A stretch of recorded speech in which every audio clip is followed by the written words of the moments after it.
Hello, everybody, and welcome to another episode of On Heater Podcast featuring myself. And yes, dashing. I am dashing. I am renewed and healthy and feeling a lot better. Honestly, I was so dead last week.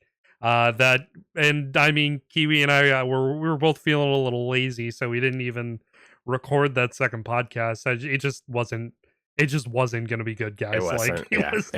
It wasn't the start of the week to deal with that. Yeah. So yeah, I'm joined as always by Kiwi. Hello, two idiots blundering on about sports. How you doing? I'm doing pretty all right.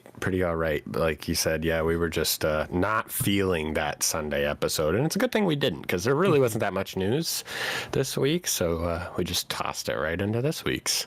Yeah, it was pretty light news week. I mean, there was some pretty big signings going on over the weekend, and I was like, damn, maybe we should really do the Sunday episode, but like I wasn't feeling good. You were, I didn't want you to have to carry two podcasts in a row, so Right. we just decided, hey, we'll hold off, we'll wait for it.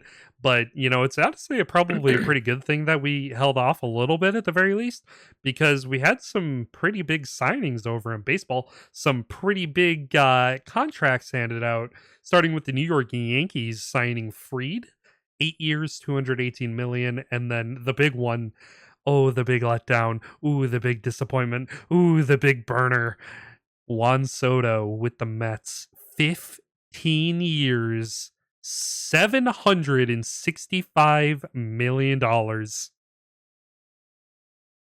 Yeah.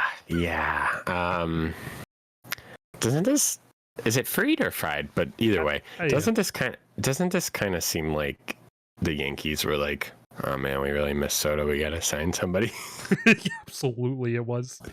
I think I'm not gonna lie to you. I think that they were on to fried chicken. Well before Soto even left. I think as soon as the season was ending, they were done with the Soto sweepstakes. They knew. I think they knew from the get go. I'm actually surprised that the Red Sox didn't win this. Yeah, so what? We had 15 years at 700. 700. Right? So we were 65 off, but ours was probably most likely going to be deferred, right? I'm thinking either A, some of it. Most of it was probably deferred money, or B, something in the contract language Soto didn't like. That's my guess on that. And I'm not going to lie to you, because after taxes, New York state taxes, Massachusetts state taxes, Soto would have earned more if he stayed with the Boston Red Sox.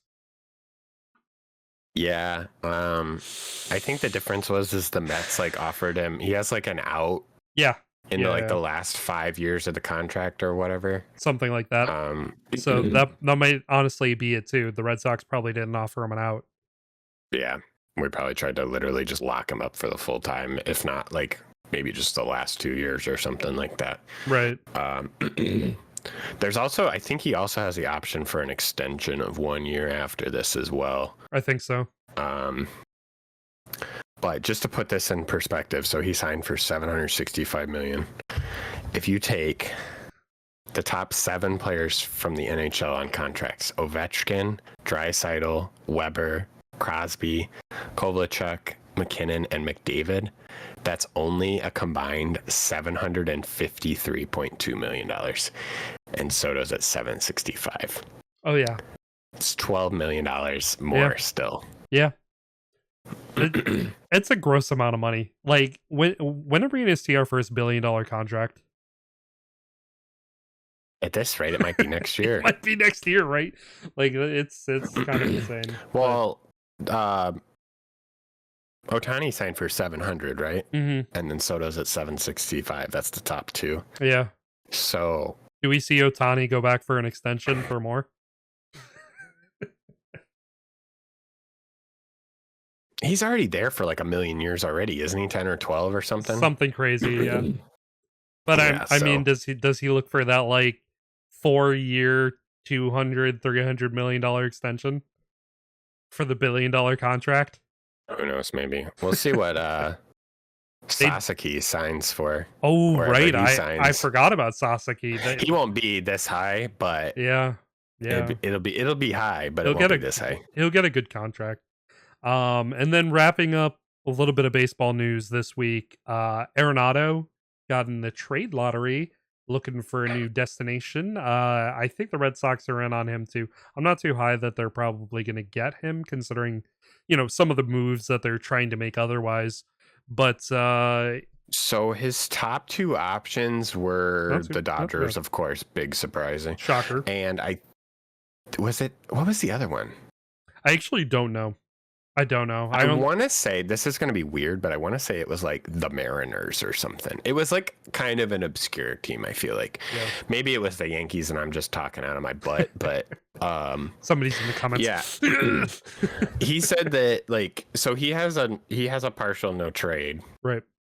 But he said he is willing to waive it if it's a competitive team. Yeah. Right. And he's also willing to transition to first base to play with, if that opens up like more options. Right. So I think it'll be interesting. And Mozeliak came out and said that they're going to try their best to trade him and get the most out of for him that they can. Yeah, I mean, good for him if he can get out of there, get to a team that's going to compete for a World Series. Yeah, and then the Cardinals can, once they're going to lose a lot of older guy contracts here coming up soon, so they're finally going to have a more youthful team, and maybe can actually start, resetting building towards something worthwhile. Reset, yeah. Instead of just dragging their feet on this.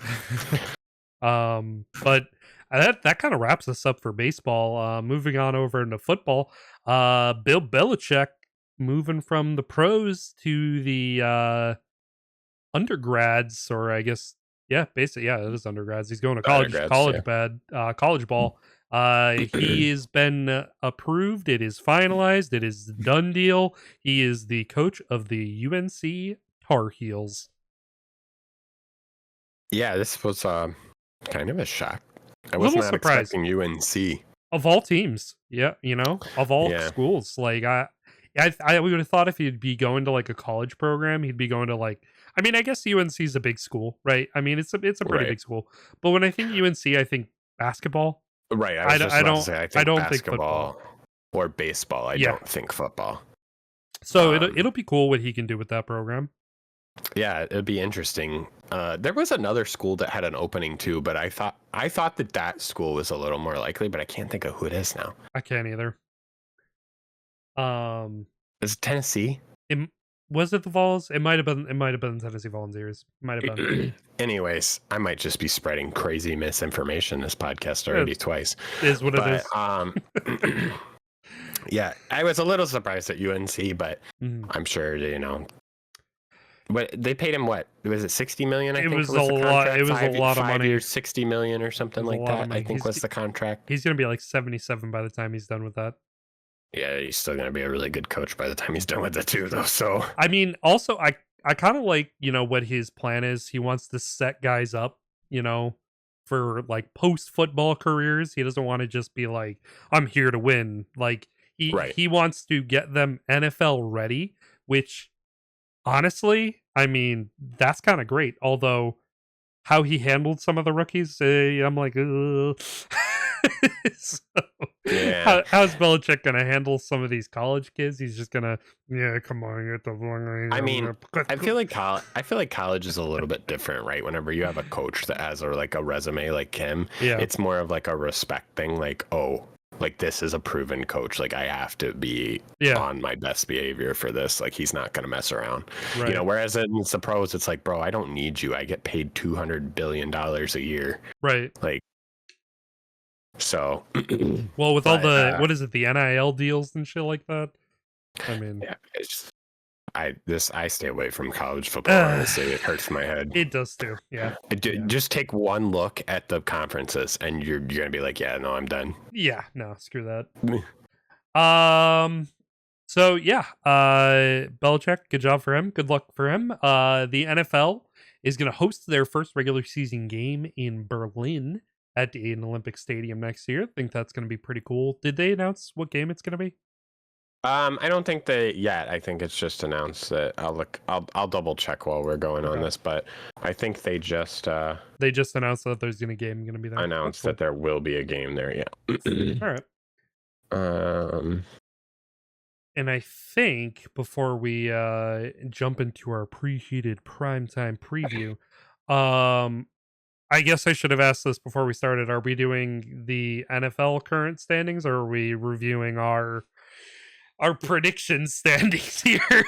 Well, so we reviewed them once already, right? So I Yeah, feel I like maybe just do suppose, a yeah. check-in and then we'll review them again at the End end of of the the season. season. All right, yeah. So currently on Thursdays, I'm sitting at a nice whopping 3-7. We've missed a few weeks here and there, guys. Forgive us. Kiwi, you're sitting at 2-8. On Sundays, Yikes. I've been falling back a little bit at 7-5. You are sitting at 10-2 on Sunday nights. On Monday, we are locked up at 10-5. Wow. So what is that? Who's technically leading here? Me. You. I pulled back ahead. I'm Well, 2 ahead. I mean, yeah. Technically. I mean, we're tied on. I'm beating you on Thursday. You're beating me on Sunday. We're tied on Mondays. So technically, if we're going by like win-loss record, We're going by overall. But if we're going by overall, we're tied. yeah. But yeah. Yeah. But oh, here we go. Hold on. Let me just translate NFL Germany's post here. Multi-year commitment to the games in sports metropolis of Berlin. It doesn't say. I mean, they might not have announced it yet, like officially, like the game. Yeah, I think they just got the contract stuff like worked out Signed. and whatever. Yeah, to figure out all of that. But all right, let's do a little look in here to the actual standings here. Mm-hmm. AFC East, the Bills have clinched the division as well as the Chiefs. As well as the Chiefs in the AFC West. Yes. In the AFC North, the Steelers are leading at a 10-3 record. The Baltimore Ravens behind them at 8-5, which, by the way, the Bengals have now moved up to 5-8. There's a very real chance they could finish above 500 this season, which would be good for them. They could sneak right into the wild card slot if they get lucky. Yeah. And the Houston Texans are leading the AFC South at 8-5, with the Colts at 6-7 behind them. That puts the wild card team. Oh, geez, can you not see the wild card teams on the own? Oh my gosh, you can't. They don't tell you the wild card teams on the NFL website. Well, it's what 5, 6, and 7 seeds. So the Ravens, Chargers, and Broncos have it. Yeah. So the Ravens at 8-5, the Chargers at 8-5, and the Broncos at 8-5. Mm-hmm. It's a tight race. Yeah. And then for the NFC East, the Eagles and the Lions have both clinched a spot, but not their division yet. Mm-hmm. The Eagles are 11-2 over the Commanders of 8-5. The Lions are 12-1 over the 11-2 Vikings and the 9-4 Packers. And then the Bucks are currently leading the NFC South at 7-6 over the 6-7 Falcons and the 5-8 Saints, which is crazy to me that the Saints have the same record as the Bengals. And the Seahawks are currently leading the West at 8-5 over the 7-6 Rams and the 6-7 Cardinals and 49ers. That's a very close division. Yeah, that's going to be tight down the run. And the wild card slots right now are the Vikings, the Packers, and the Commanders. So not going to get that 4 teams out of the NFC North, but most likely going to get 3. The Bears just had to go and throw their season away. Yeah, that's what we did. Good grief, but yeah. All right, well that's about it for football, other than our preheated primetime preview. Coming in tonight, Thursday night. The current time is 6:38 p.m. Eastern Standard Time. We have the Rams and 49ers tonight on Amazon Prime. Who do you got? This is tough, as always. I feel like this was a primetime game earlier in the season, too. I think it was. I think I have the 49ers. Okay. I don't know. They kind of beat up on the Bears. I think they beat up on the Bears, but are the Bears just bad? Like, I mean, yes, but the at the Bears same just time, bad. like, I mean, the Rams playing real well last week. that's true. Like real well last week. Although I feel like the Rams are like this hot and cold team. I'm picking the Rams. That's how I'm kind of feeling about the 49ers this season with their injuries, is they're kind of hot and cold. Right. So, I'm picking the Rams, but I mean, I could see the Niners winning. This could go either way. Yeah. Yeah. Then we have the Packers at Seahawks on Sunday, NBC Peacock. I actually have. Wait a minute. Let me not put my foot in my mouth here. I have the Seahawks. Okay. I mean, you've been pretty right on Sunday nights, so I have an inkling that the Seahawks are probably going to win, but I'm picking the Packers. I think that they're just playing way too well to lose to a team like the Seahawks. I think the Packers are worse than their record shows. I don't know how much worse, but I think they're worse than... I think that about a lot of teams. I'm not going to lie to you. I think that about a lot of teams, namely the Chiefs. I feel like the Seahawks are about on par of their record, though. Not to derail this. I was surfing through Twitter earlier today, and I saw a post that was like, "What if we swapped every single one score game, like record, game, like result? The Chiefs would be 2-11." Good Lord. Dude, the Bears would be like 1,000,000-0. We lost 5 games in a row by 1 score, right? Yeah. Or something like that. Yeah. So yeah, I think the Bears were like would be insane. A 9 or 10 win team. Yeah, as I could not believe it, and all the entire comment section was so fucking funny because I mean everybody hates the Chiefs except for if Chiefs you find fans. that post again, send that to me because I want to. Yeah, I want to see that. I'll scroll through Twitter after we're done here, but it was wild to me, and the whole comment section was just like, wow, if the refs weren't so Chiefs favored, maybe this would be accurate. All I'm gonna say is that it's pretty iconic that Taylor Swift has an album called Red, and she is dating someone on the Chiefs. Yeah. Anyway, Monday Night Football, and that's the color that the refs wear. Same color the refs. Monday Night Taylor Football. Swift's paying the refs. That's what I got out of this. Bears at Vikings. This is the Vikings. The Vikings. This is a first of a doubleheader on Monday, might I add. This is 8 o'clock on ABC. It is Monday night, 8 o'clock ABC. And then our 8:30 ESPN Plus game on Monday is Falcons at Raiders. I have the Raiders. You have the Raiders? I have the Raiders. All right. I don't trust interception Cousins. Listen, Monday night Kirko, he's gonna step it up. He's got this. Isn't he the quarterback that hasn't ever won on Monday night prime time? I believe in Kirk Cousins, despite his interceptions lately. They've been out of control. Dude, didn't he throw 6 in the last game? No touchdowns, and they're not benching him. A little on the cold side, but he'll turn around. I believe in. Bro, they have a rookie quarterback ready to go. And they're like, we're sticking with 6 interceptions, Kirk. Michael Penis Jr. is he's penis. I saw that freaking meme the other day. That guy wearing that Penis Jr. shirt. Holy shit. Anyways, and then as usual, we have the Patriots, and they're at Cardinals this week. Yeah, it's the Cardinals. The Cardinals. This is an easy one. I'm actually hoping. Yeah. I'm actually hoping the Patriots lose this because right now they're third pick in the draft.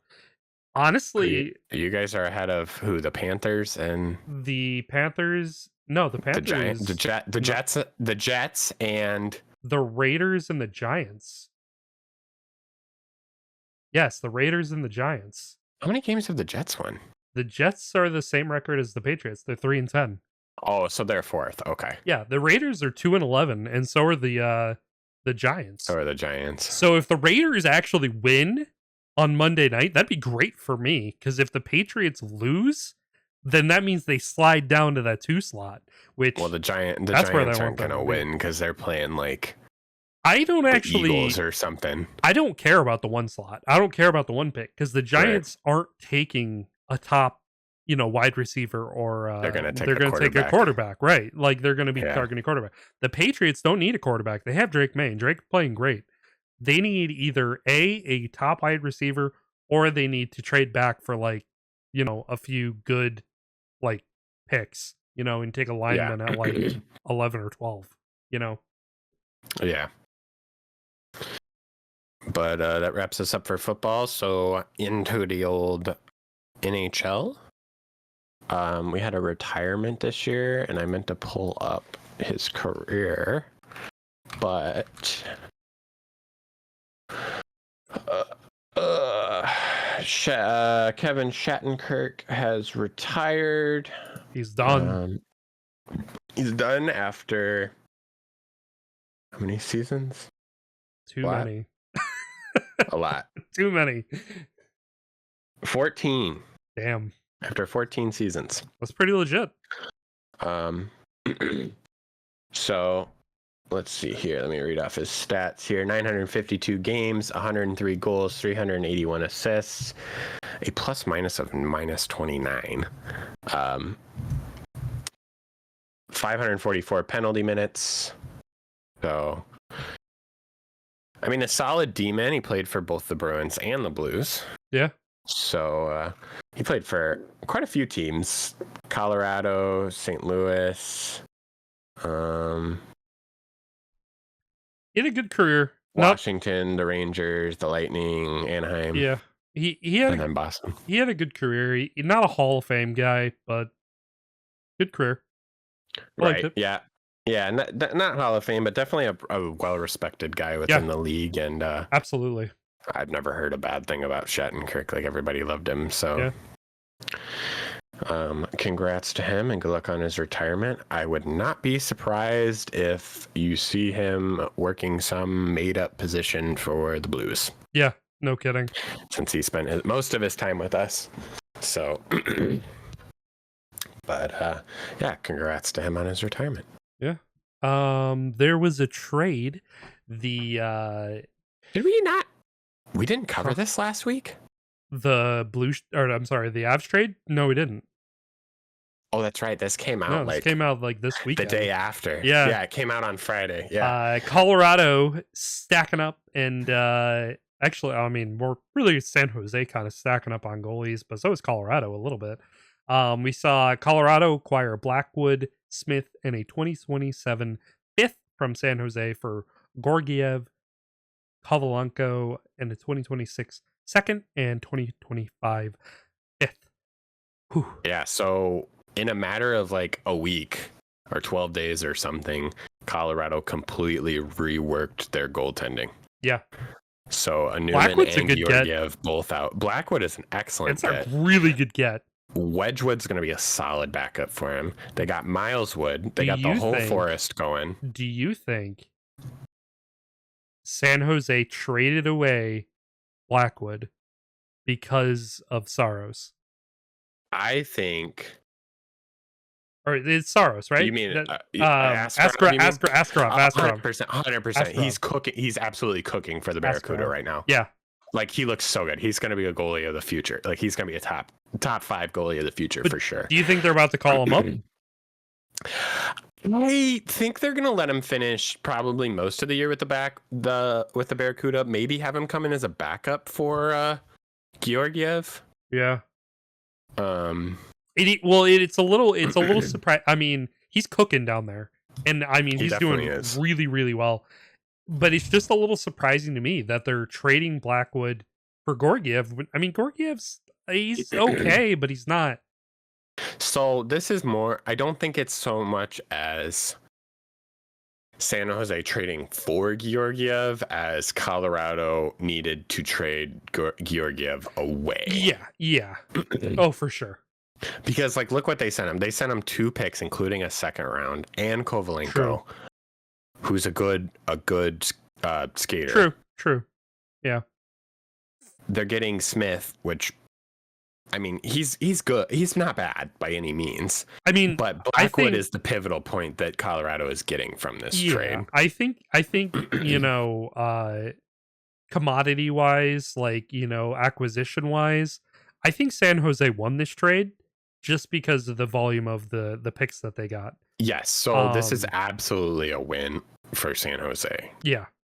Because they are still in that rebuild very much. Yeah. And that's another reason why I think they're just going to let Askarov finish the season with the Barracuda, is they don't need to rush him at all. They know they're not ready to compete yet. So let him keep increasing his skill and getting better. More than he already is, and then bring him up. And you can. Georgiev is a solid goaltender. He's going to be good. And now he's in what is currently a little bit of a quieter market because San Jose is not fighting for a playoff spot or anything like that. They're not fighting for a cup. Yeah.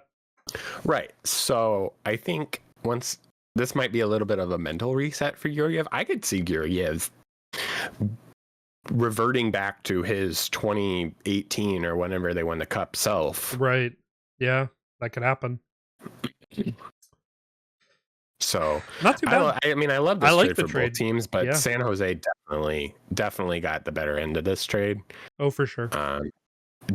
So Blackwood was acquired for either, oh my gosh, I'm gonna botch this. I can't remember if it's a 4th round pick or a 6th round pick.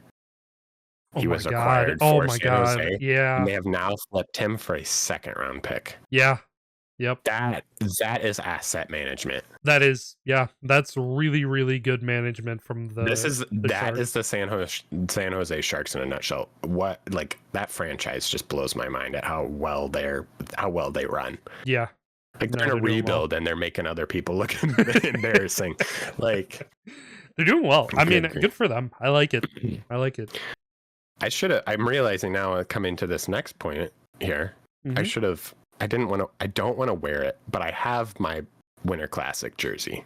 I should have, but honestly, I think I'm going to wait, a little, maybe next week or the week after. I'll put my Winter Classic jersey back on, but I want to wait. I want to be the first time that I wear it be the game. Yeah. But seeing this next news, I was thinking, well, maybe I should have worn it. But per Mr. the Almighty, Mr. Oh my gosh, I'm blanking on his name now. Bettman? Yes, Gary Bettman. The first name that popped in my head was George Peros, and I'm like, that's not the right guy. No. Per Gary Bettman, the Winter Classic next year will most likely be in Miami with the Panthers hosting.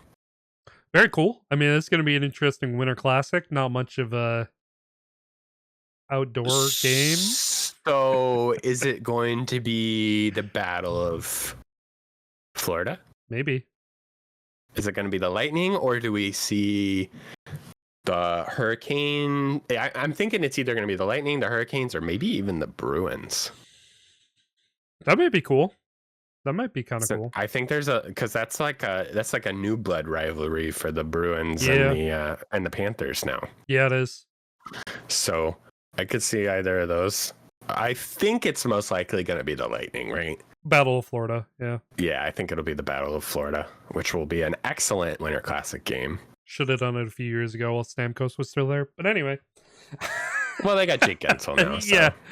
At least they still have a superstar. Oh, they still have Kucherov. Yeah. So yeah. And Vasilevsky, they still have a great team. Yeah. It's not the same.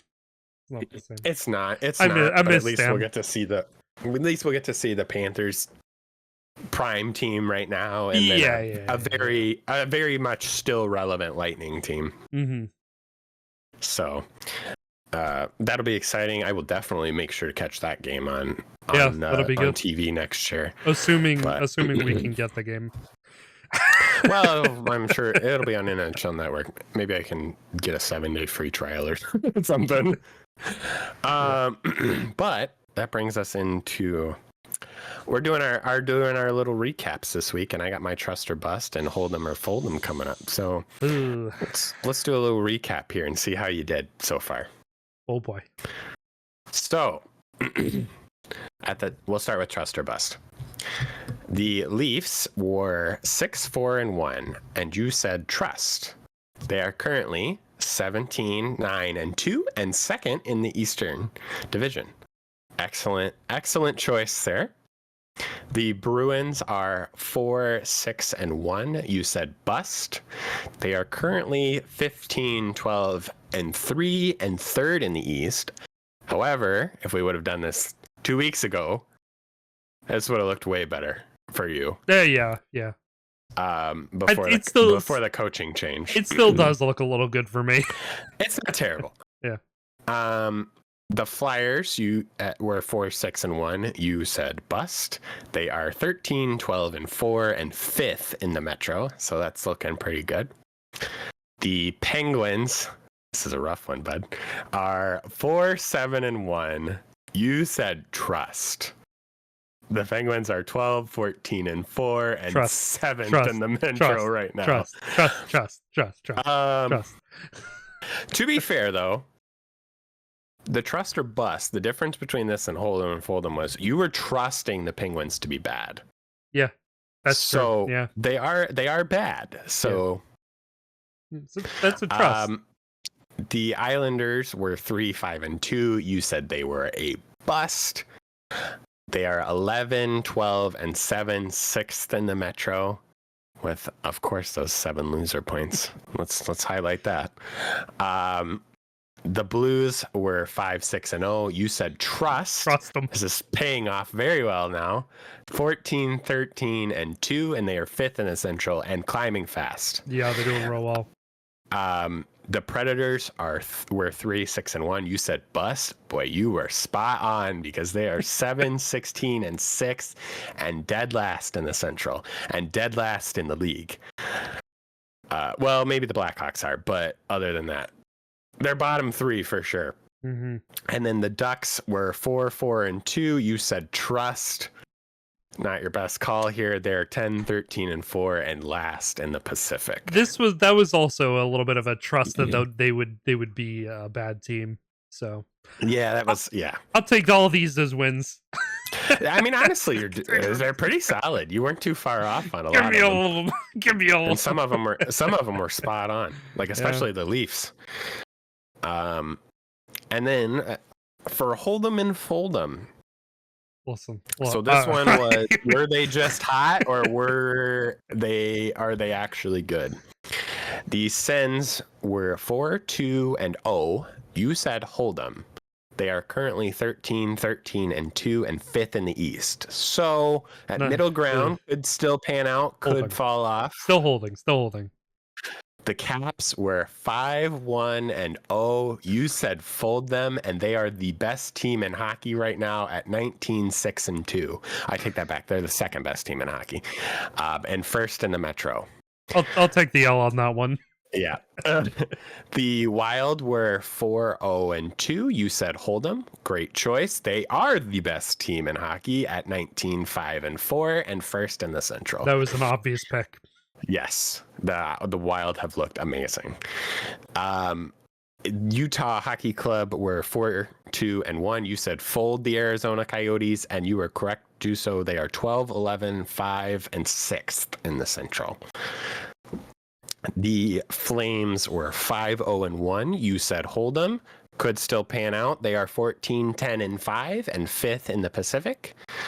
And then the Kings were 3-2-2. You said fold them, and not looking great for you. They are 17-8-3 and second in the Pacific. Listen, I would have never read the Kings like this. I would never have read the Kings like this, and I didn't. Out of trust or bust and hold 'em, fold 'em, I will take 2 L's from both of those lists. The Caps. The Caps and the Kings. And I will Kings, yeah. accept those 2 L's. The rest of them, I got it. You were pretty on. I got it. There's a couple here that could definitely swing in your favor still with the rest of the season. So yeah. The Kings and the Caps not looking great for you, but other than that, pretty solid. Pretty good. I like it. I'm here for it. And that brings us into, actually, you know what? Let's jump to, since we just went over all that, let's jump to the Thanksgiving standings here. So as everyone knows, if you are in a playoff spot at Thanksgiving, there is an 80% chance that you will continue to keep a playoff spot for going into the actual playoffs. So let's take a little look here at the November 28th standings here. At the current time, the Atlantic was led by the Maple Leafs, the Panthers, and the Bruins. Mm-hmm.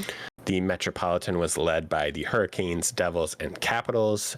And the wild card for the East was currently the Rangers and the Tampa Bay Lightning. In the West, we have the Central is the Jets, the Wild, and the Stars. Pacific, Golden Knights, Flames, Kings, and wildcard Avalanche and Canucks. Golden Knights, Oilers, and Kings. No, you're looking at the. Are you on the November 28th? That's Thanksgiving. You can change the day. Thanksgiving. Oh, you're looking at Thanksgiving. Thanksgiving. Not the current. Oh my God! I was like, what do you mean? Yeah, I was not looking at Thanksgiving. So that 20%. Oh my God. That 20% change from Thanksgiving to the playoffs is usually teams that are in the hunt. So at that point, we did have the Oilers 1 point behind the wild card, the Kraken 2 points behind, the Blues 2 points behind for the West, and then the East, the Sabres at 23 points, 1 point behind, Flyers 1 point behind, Red Wings 2 points behind.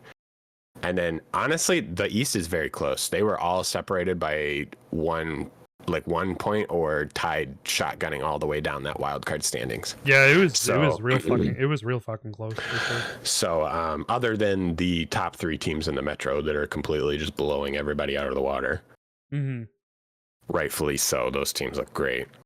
To put that into perspective today, we might as well do today's, since that's what you were looking at anyways. Looking at today out of the Eastern, we have the Panthers, the Maple Leafs, the Bruins. In the Metro, Capitals, Devils, Hurricanes. Wild card right now is the Rangers and Lightning. So no actual changes in the spots. That was actually, I mean, it's holding pretty steady. In the Western Conference Central, we have the Wild, Jets, and Stars. Pacific is the Knights, Kings, and Oilers.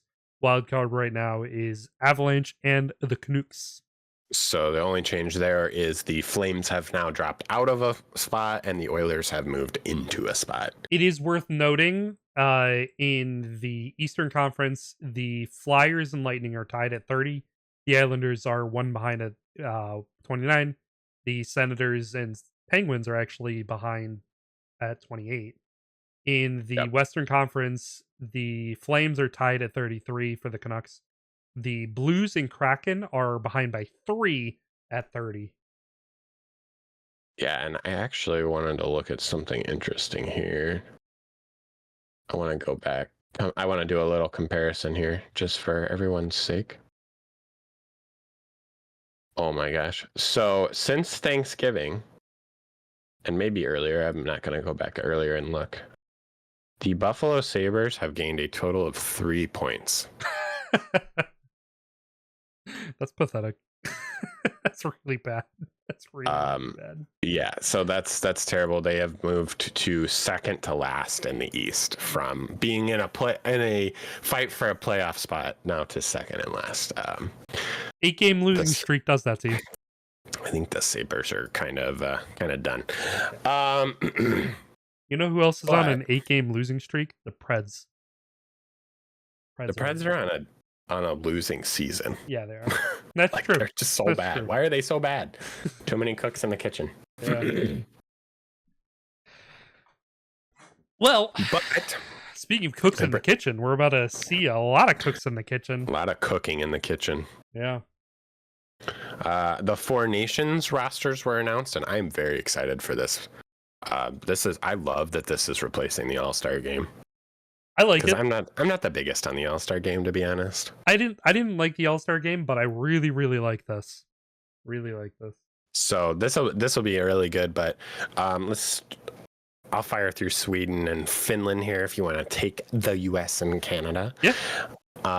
For Finland, our forwards here, Aho, Hala, Lundell, Armia, Hintz, Luosterainen, Barkov, Kakko, Rantanen, Granlund, Laine, Teravainen, Lehkonen. Defensemen, Hakanpää, Lindell, Ristolainen, Heiskanen, Amada, Valimaki, and Mikkola. And our goalies for Finland are Lankinen, Luukkonen, and Saros. I'm glad you took that country. Hey, that's why I took the. I was never gonna get through that country. Never gonna get through there. If you don't know, if there's one name on there that's got a lot of letters on it that you didn't know how to say, it would have been Ukko-Pekka Luukkonen. I love saying his name, and he also loves saying his name. If you saw that video at the beginning of the year, Ukko-Pekka Luukkonen. Yeah. Ukko-Pekka Luukkonen. Yeah. I love his name. Great name, all timer. And then for Sweden, forwards were Arvidsson, Forsberg, Nyquist, Bratt, Carlson, Pettersson, Carlson, Kempe, Raymond, Eriksson Ek, Lindholm, Zibanejad, and Nylander.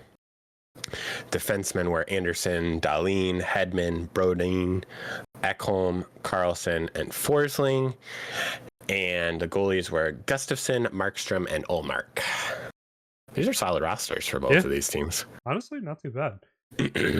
Over in the U.S., we got Boldy, Hughes, Nelson, Connor, Kreider, Tkachuk, Eichel, Larkin, Tkachuk, Gunsel, Matthews, Torchak, and Miller. Over on the defense, we got Faber, Hannafin, Slavin, Fox, another Hughes, Werenski, and McAvoy. And then for the goalies, you got Hellebuyck, Ottinger, and Swayman. Solid goaltending for the U.S. In Canada, we got Bennett, Jarvis, McDavid, Sorelli, Konechny, Point, Crosby, McKinnon, Reinhart, Hagel, Marchand, Stone, and Marner. On defense, we got Makar, Parayko, Theodore, Morrissey, Pietrangelo, Taves, Sanheim, and in the net we got Bennington, Hill, and Montembeault.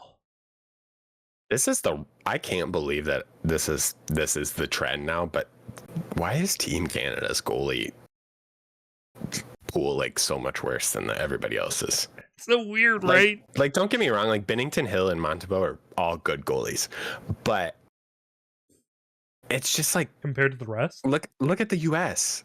Hellebuyck, Ottinger, and freaking Swayman. Like what? That blows my mind. But great teams overall. Great teams. I love Team Canada's defense of having the pairings of Makar and Taves who play with each other. Yep. Theodore and Pietrangelo who play with each other. And then Parayko and Morrissey are both just solid defensemen. So I'm sure they will have great. I mean, I think Colton Parayko could literally play with anybody. So it's actually really funny looking at a lot of these teams because it's like he plays with him, that's his brother, that's that person. Right. Like two of the three Hughes boys are on Team USA, and then oh my gosh, I'm blanking. The Tkachuks are both on Team USA as well. Yep. So yeah, definitely fun rosters. I'm ready for this best on best showcase. It's going to be great. Did you see? Let me pull this up really quick.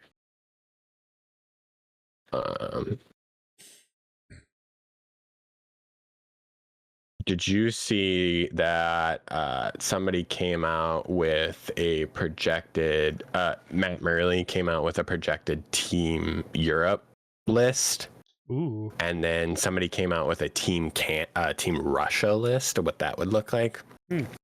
So just for kicks and giggles sake here, Team Europe would look like Pasta, Dreisaitl, Natchez, Meyer, Kopitar, Stutzel, Ehlers, Hischier, Fiala, Hurdle, Rossi, Protas, and Bjorkstrand. Defensemen are Yossi, Gudas, Seider, Hronek, Faveri, and Cernik. And the goalies are Dostal, Mrazek, and Merzlikins, which I think is a pretty solid option there. And then Team Russia. It's so terrible that they're not in this tournament. Here's your forwards. Ovechkin, Malkin, Kucherov. Kaprizov, Barbashev, Svechnikov. Panarin, Buchnevich, Tarasenko, Kuzmenko, Trenin, Michkov. The defensemen, Sergachev, Provorov, Romanov, Gavrikov, Orlov, and Mintukov. I can't ever say his name. Goaltenders, Shesterkin, Vasilevsky, Bobrovsky.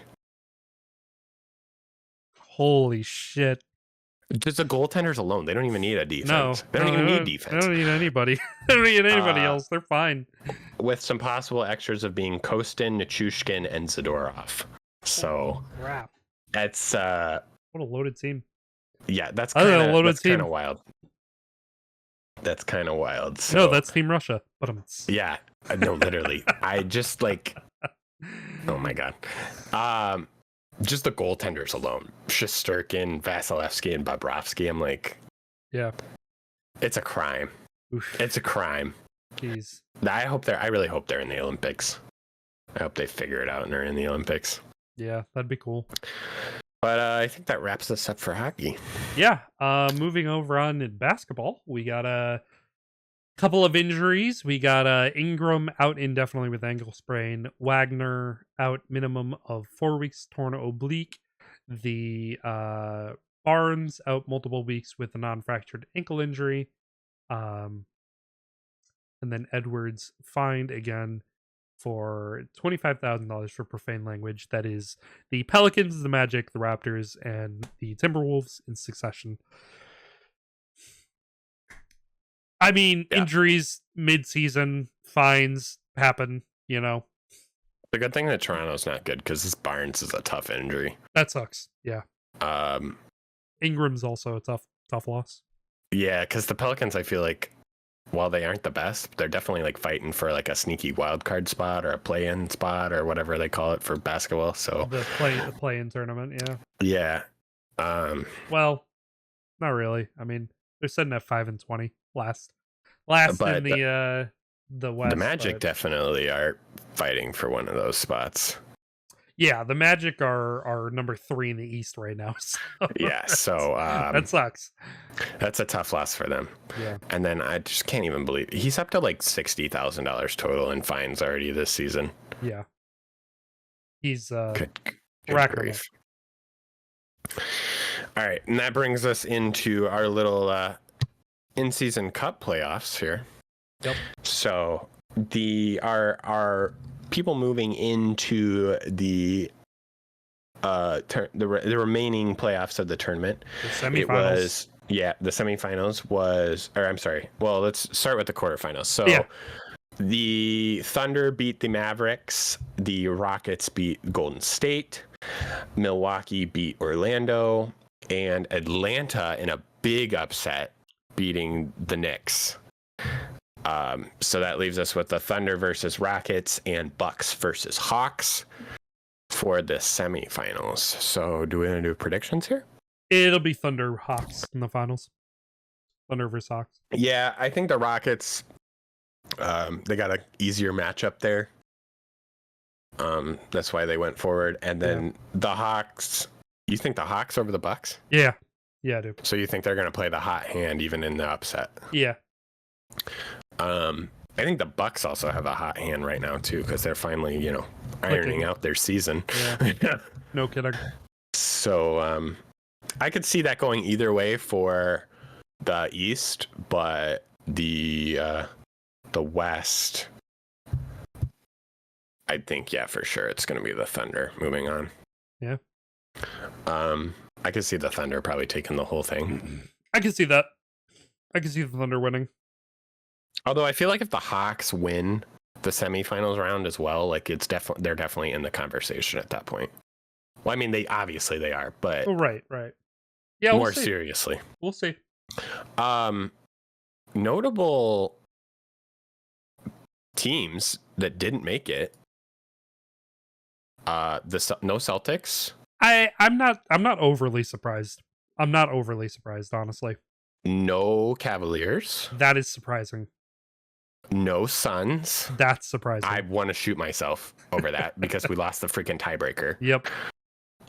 No Spurs. That's shocking. And no Timberwolves. That one I'm not as surprised about. The rest, the rest I'm pretty shocked. Yeah, I think that's Oh no, I was gonna say no Mavericks, but they did make it. Yeah. They got busted. Yeah. So yeah, the other one, very surprising. Some very surprising outs. Yeah. No, for sure. But like I said, the Suns lost their tiebreaker. Mm-hmm. Because freaking Golden State put up like 1 million points on their last game is solely the reason, and we beat the last team by 1 point or something stupid. The Celtics, it was points. Yeah, Celtics lost their tiebreaker. 3 points. Yeah, and I don't know what happened with the Cavs. Did they just not win the games? Yeah, 2-2. Oof, yeah. So that's a rough for them. And then the Spurs were also 2-2, I believe. Yeah, I think so. Yeah, Spurs, yeah, 2-2. Dang, so yeah, that's rough. So yeah, the Suns didn't get in by 3 points as well. Yeah, I'm right there with you, bud. Right there with you. So that's the in-season cup playoffs. We will recap that at the end, which is next week. Whenever that wraps up. Next week we'll talk about it because the 17th is the last game. So yeah, because I think the semifinal rounds are this weekend, and then Saturday the championship. But it's time, Kiwi. It's time for Hold'em or Fold'em, our favorite game here on the On a Heater podcast. But it's my turn to ask you.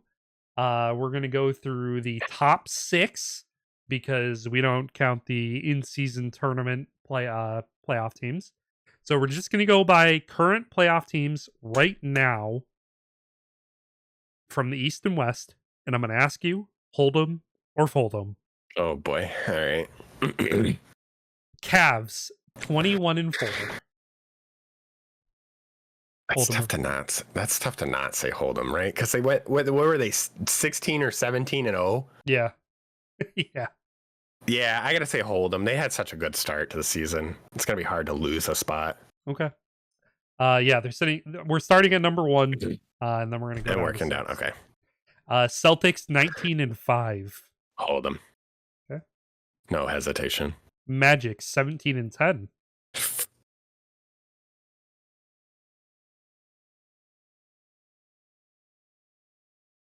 As a thinker. Hold them.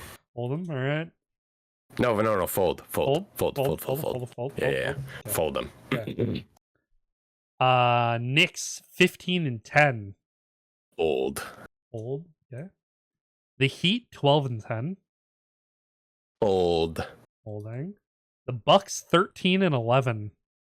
Old. Oh. Dang. All right. Heat is a fold. Oh, Heat is a fold. Okay. Yeah, Heat is a fold. Heat is a fold. Heat is a fold. They sound so close together. Right. Okay. Honestly, Not bad picks. I think I might agree with you on every single one of those. Honestly, the Magic and the Heat are the only ones that I have a fold on, and that's solely because like I feel like, well, I just haven't seen enough about them. Yeah. So I feel like they're kind of just there.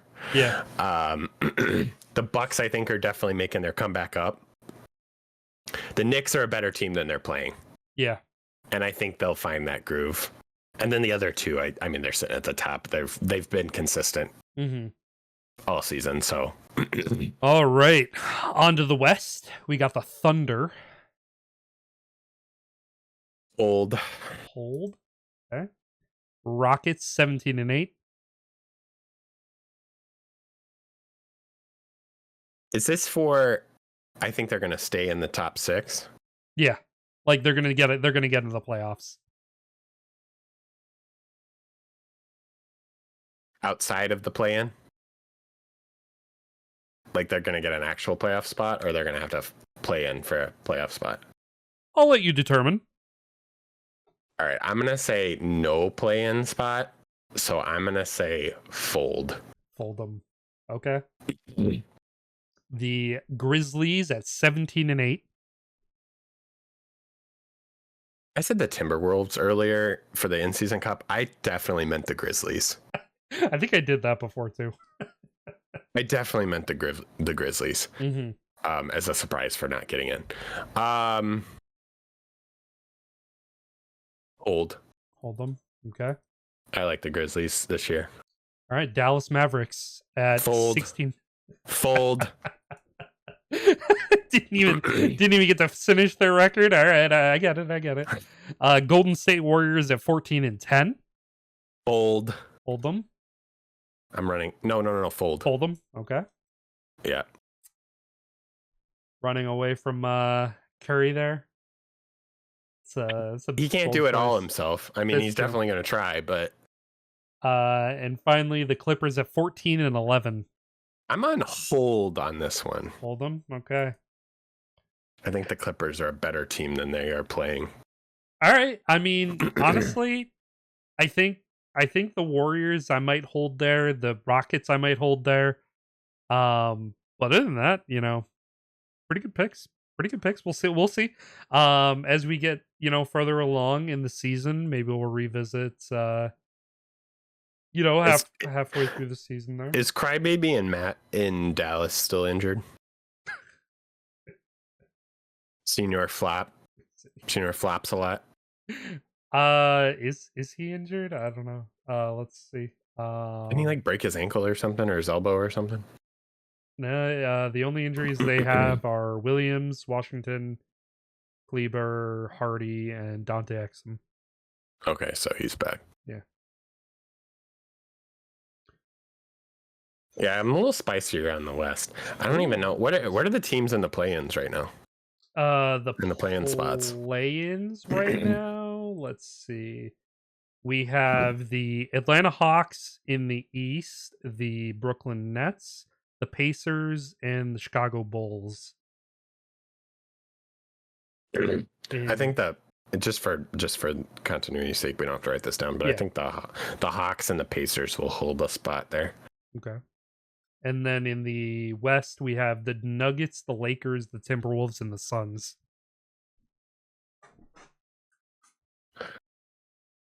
Yeah, there's going to be some volatility in the West. Yeah. Well, especially because the Spurs. If KD could stop being injured for literally the entire season, the Suns would be in the top right now. Yeah. I guess it is worth noting the Pistons and the Bulls and the Pacers are all tied record-wise. The Nets are 10-14, so they're basically tied too. The Lakers, Timberwolves, Suns, Spurs, and Kings are one game or tied. Yeah. Yeah, the West is very close. Yeah. But that's it. That's all the news. We did it. We made it through. Hooray. But it's time for On a Heater hot takes of the week. My hot take, not a hot take of the week, Mr. Pop-Tart. streaming services are ruining sports, and I'm not gonna lie to you. I think that they are ruining sports. It is so hard to find games now. Like games are so just you can't get them unless you have X streaming service, Y streaming service, YouTube, NHL, NFL, MLB, Apple TV, Peacock, Paramount, ESPN Plus. I'm getting so turned around by all these streaming services. I wish it was just on cable. Like I literally, my box is right there. You can see it, and I just wish that they almost were still just sitting on cable TV, but sometimes now they're not even doing that. And I have to go to all these dink and dunk streaming services and I'm getting sick of it. YouTube TV just went up another however much money. They went up like 137% over the last 5 years because of rising costs of all sorts of things. Bullshit. Give me a break. They make so much money off of those contracts. They don't need it. It's insane. It's insane. It blows my mind. And these greedy corporations, like, man, they're killing me. And I know that like people are starting to wake up, with recent events with CEOs going on. Mm. So I don't know, man. I think that we need to rework streaming services with sports and just in general. I think that they're getting a little out of hand with password sharing cancellations and, just a lot of other shit going on. Yeah, it's not great. I am of the belief that if it is a professional sport, it should regardless be on ESPN Plus. Yeah. Yeah. I would even be okay if it's not on ESPN Plus or if it's a blackout game, it needs to be on cable. Yeah. For your area. I agree. Like if you were blacked out, like say I'm obviously in Michigan, if I'm blacked out for a Red Wings game, like I usually am, it should be on cable. Any cable, like I have Hulu TV, right. It should be on there. Like local, yeah. Yeah. And I honestly, agree with I would even be okay. I would even be okay paying like $40 a freaking month for ESPN Plus if I could literally watch any game, any sport. Yeah.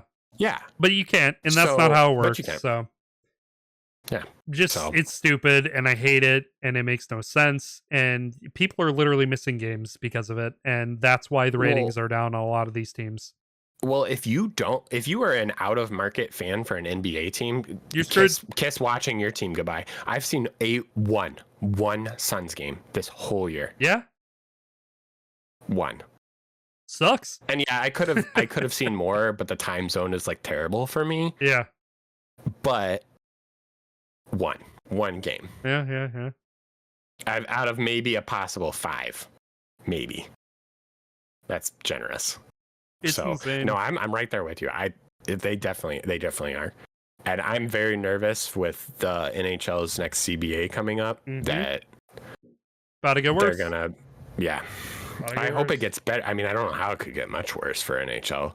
You can't watch like 3 games a week because they're on an NHL network. Yeah. And then and I'm not paying $80 for that. No. And then you can't watch in-market games. And then the rest of the games are like 10 p.m. starts. Like, yeah. So late. It's late. Oh, it's real late. But speaking of the NHL, that brings me into my hot take of the week. I think that this year's NHL trade deadline will be the most active ever in the history of the NHL. I think there's a lot of teams that are on the cusp of being a playoff team, and a lot of teams that realize there's a lot of teams being on the cusp of being a playoff team that want to bulk up to prevent that. I think there's going to be moves like crazy. A lot of buyers. All the bad teams will obviously be sellers. I think we're going to see some big changes, like, well, just for example, the Kraken now have like $10 million to play with. Yeah, they do. The Blues have a ton of money to play with. The Rangers have money to play with. The Golden Knights will do something. That's set. It's just there's a lot going on, and I think there's going to be a lot of movement. I agree. And honestly, I love that when that happens. So yeah, it's more news for you guys. It's going to be fun. It's going to be a fun trade deadline when that comes around. But that brings us to the sports bets of the week by DraftKings, not sponsored. Sponsor us. Not sponsored. This week I have Club 10, which I don't have any idea why it's called that. Are all these people have the number 10? No, they're not. I don't know why it's called this. Plus 780, Josh Allen, Saquon Barkley, Josh Jacobs, David Montgomery, all to record a touchdown. That is a rushing touchdown or receiving touchdown for Josh Allen, might I remind everyone. I'm sure you know, but I may remind you. And then I also have the Seahawks to beat the Packers, as I alluded to earlier, plus 114. Not a bad pick. Not bad. Honestly, Seahawks Packers, that's a good one. So not bad. Mine over on my side of the bets. I have airing it out plus 927. Lamar Jackson, Jordan Love, Sam Darnold, Kyler Murray all record 2 passing touchdowns each. So cross your fingers on that one. Good bless. A lot of high flyers there. The one that I'm worried about is Kyler. It's the Patriots, bro. That's true. So, I mean, he might do it on his legs, so yeah, I guess it is worth a worry. Yeah. And then the other one I have is for tomorrow night, Friday's game, the Senators to beat the Hurricanes, money line plus 170. Not bad. We'll see. We'll see if the Senators are for real tomorrow night, I would say. That's my thoughts. If you can beat the Hurricanes, then you can play with the big dogs. Yeah. So I think that's about all from us today, though. So hope everyone respectively either enjoyed or did not enjoy. Yeah. If you hate watch us, we still appreciate that. We always do. And be sure, check us out, YouTube, Apple, Spotify, Prime, podcast, wherever you might watch, listen for more. Be sure, like, comment, subscribe, the huge where applicable. Enjoy your weekend, everyone. Yeah, we're done rambling. Be free.